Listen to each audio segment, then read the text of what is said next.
Hey y'all, what's up? I'm back with Rap as Poetry, ENO51.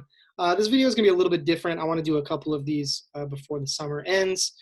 Um, I'm gonna look at one verse in particular and start to break it down a little bit and talk about it analytically to give you a kind of model of how to use the concepts and terms that we've been exploring in terms of literary devices, concepts and themes in order to develop analytical ideas about a song. I haven't wanted to load you up with too many videos to watch. I want the songs themselves to be your main focus, but I thought this kind of thing might be helpful. And it's the sort of thing that we would be doing in in-person classes if we had them, is having a conversation that moves back and forth, breaking down and digging into the specifics of these songs. So without further ado, I want to talk about today Kanye West's verse on Jay-Z's song Run This Town.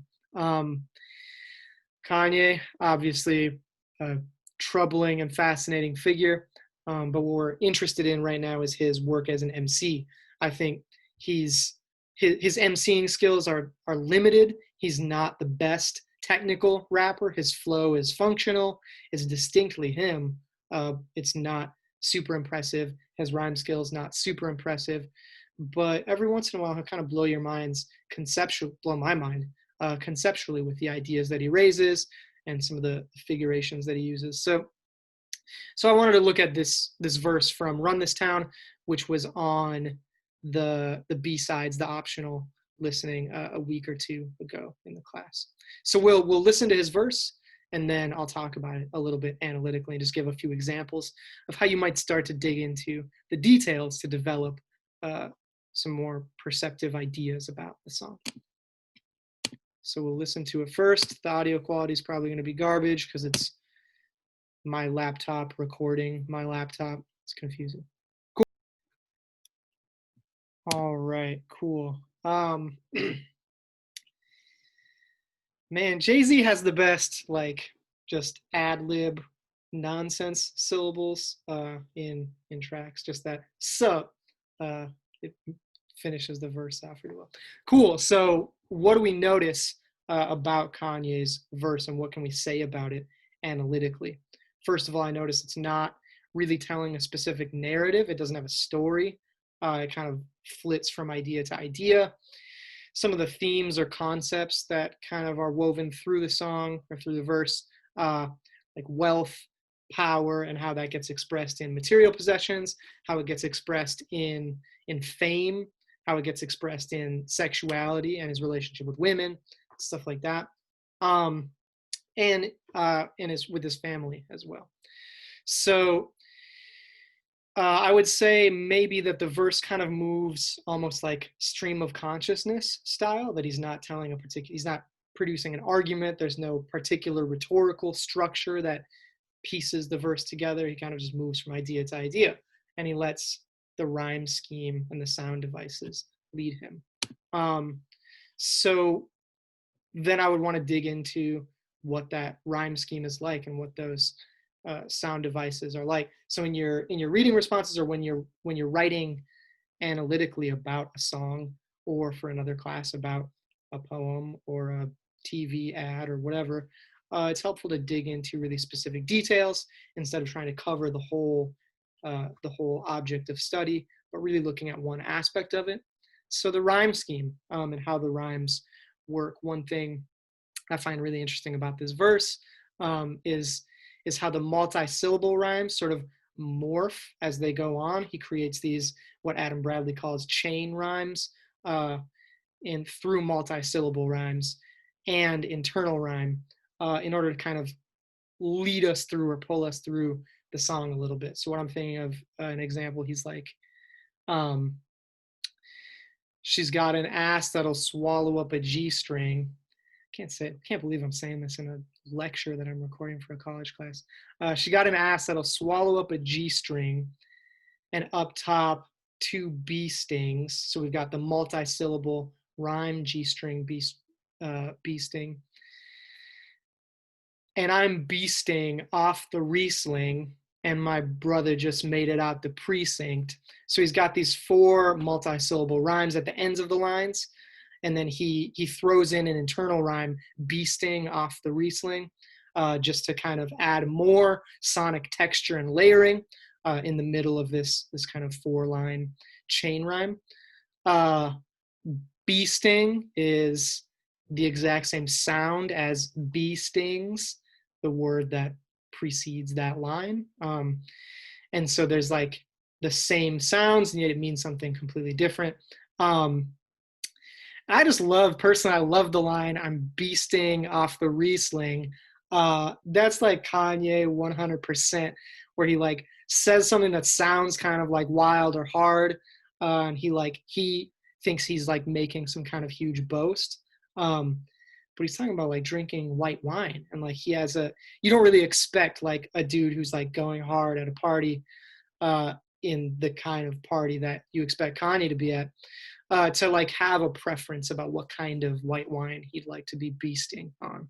And so just the juxtaposition of diction there, the tone of beasting, beast mode, kind of that party spirit, juxtaposed with like, I'm drinking a nice glass of Riesling, is funny to me, and it's unexpected. And so that's part of what the rhyme does for him, is it takes him in this strange place that's totally 100% Kanye, and it's hilarious and weird. Beasting off the Riesling, and my brother just made it out the precinct. And so the rhyme there takes him into much different territory. First, he's talking about like his relationship with women. Then he's saying like he's getting really lit at the party. And then he's thinking about like his friend just got out of jail or police custody or whatever. And so he's kind of listing things to be excited about or to celebrate about, right? And that takes him to a much different kind of territory. And yet the rhyme scheme links it all together. And then the next lines, he flips the rhyme scheme a little bit further. He says, just made it out the precinct, we give a damn about the drama that you do bring. I'm just trying to change the color on your mood ring. And so there, the final syllable of the end rhymes, ing, remains the same. Riesling, G strings, B stings, Riesling, precinct, mood ring, do bring. The final syllable remains the same. So it's still an end rhyme that works, that matches and extends that chain rhyme. And yet the previous syllable gets flipped from E, B, G into do, mood. And so there's another element of similarity and difference working together to create progress, a feeling of forward momentum in the song, and yet sticking to a similar rhyme scheme style. He further kind of laces us into that change in that first line where he changes the rhyme a little bit with alliteration. He says, we give a damn about the drama that you do bring. And that repetition of those D sounds sort of gives us more forward momentum and pulls us through that line and laces it with a little bit more texture and layering and kind of sonic pleasure until he changes the rhyme scheme up. And so that's kind of one moment in the song that I think is really interesting sonically and stylistically. Not even looking at kind of the content that he's talking about, which we talked only a little bit about here.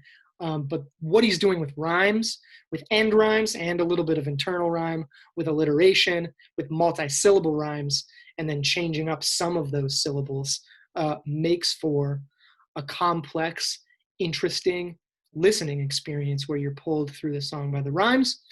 And at the same time, there's enough change to, as Adam Bradley says, there's enough change and difference to keep us on our toes, to make it a little bit unexpected and definitely not boring. So that's one thing that I think Kanye does pretty well, and he comes out with those crazy lines, beasting off the Riesling. So yeah, that's Kanye's verse in Run This Town. There's plenty more to say about it, and we could look at any kind of section of it and break it down like that and look at how the rhymes are working, look at how the imagery is working, look at what ideas he's raising. Another thing we could talk about is how he starts out with a sort of negative structure. He starts out with the phrase that a lot of us don't like, no homo, common phrase, especially in the mid 2000s in hip hop culture. And then he kind of like plays with that and extends it in unexpected directions. No Volvos, no photos in church, etc.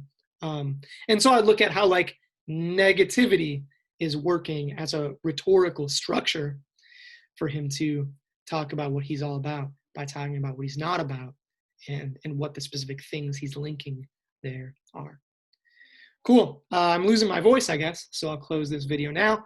I'm going to try to make one or two more of these where we look at a specific verse together, and I just talk about some of the literary devices that it's using in case it's helpful and interesting to you.